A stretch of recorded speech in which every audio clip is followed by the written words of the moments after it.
Let's turn to India, where the western state of Maharashtra has registered 25 deaths from heat stroke since late March, the highest toll in the past 5 years, with more fatalities likely elsewhere in a country sweltering in temperatures over 40 degrees Celsius.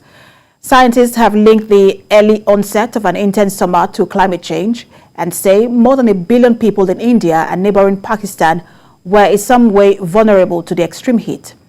With cooling monsoon rains only expected next month and increasingly frequent power outages in some parts of India, even households that can afford air conditioners will have little respite over the next several weeks.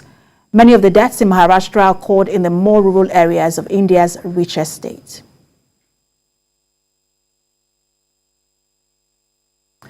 And we're staying with the sweltering temperatures in India as environmentalist Umfon Edet joins me from Lagos. Good to have you join us.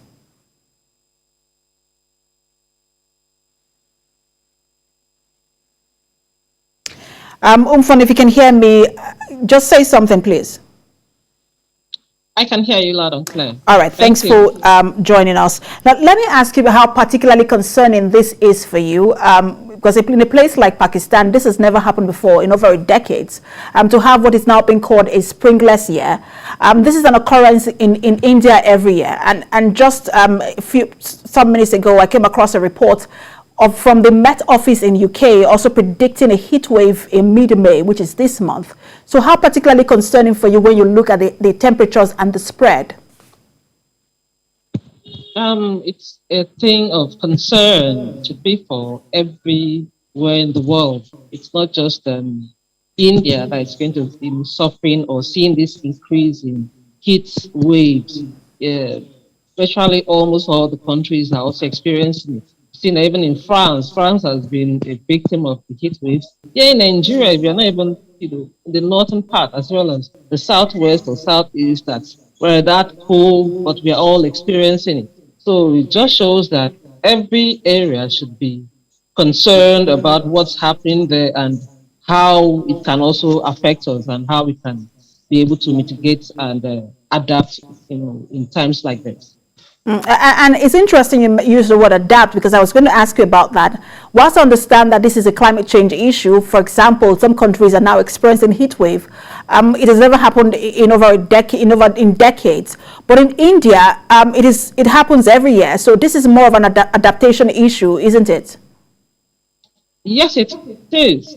And I also like it that some of their cities have come up with action plans for their cities to be able to adapt. And some of the cities have full-fledged those plans already in place, where they put the plan puts certain conditions or ways of living into consideration. Like people working outside, most of them are in the farm, or farmers, open shops, the traffic, police that is working outside, and also how the people reside in these areas, their dwelling place.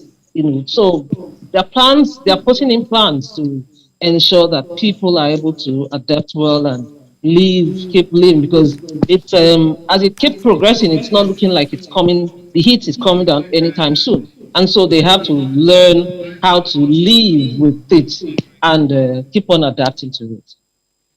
And what can be done? Because again, I understand that it is sometimes local factors or domestic factors in several countries are also feeling this. In India, for example, is highly dependent on fossil fuels, so of course that also has to be contributing.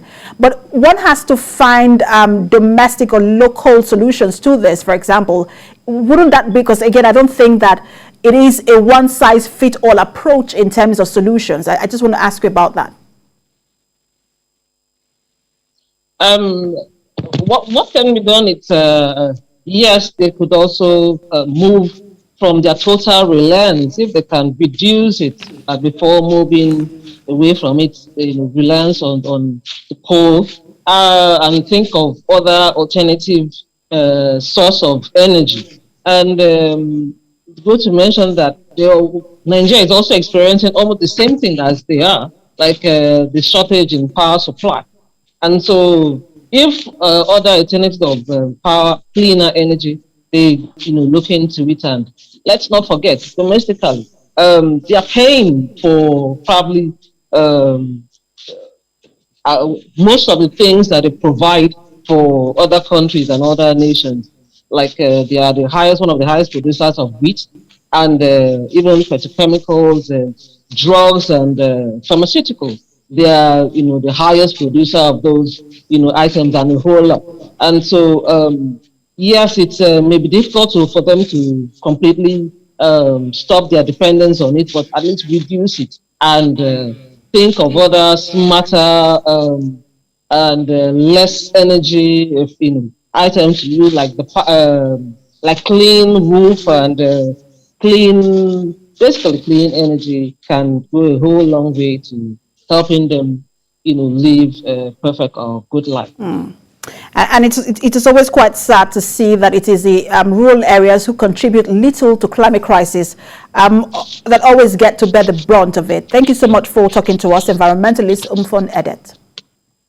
All right, thank you for having me.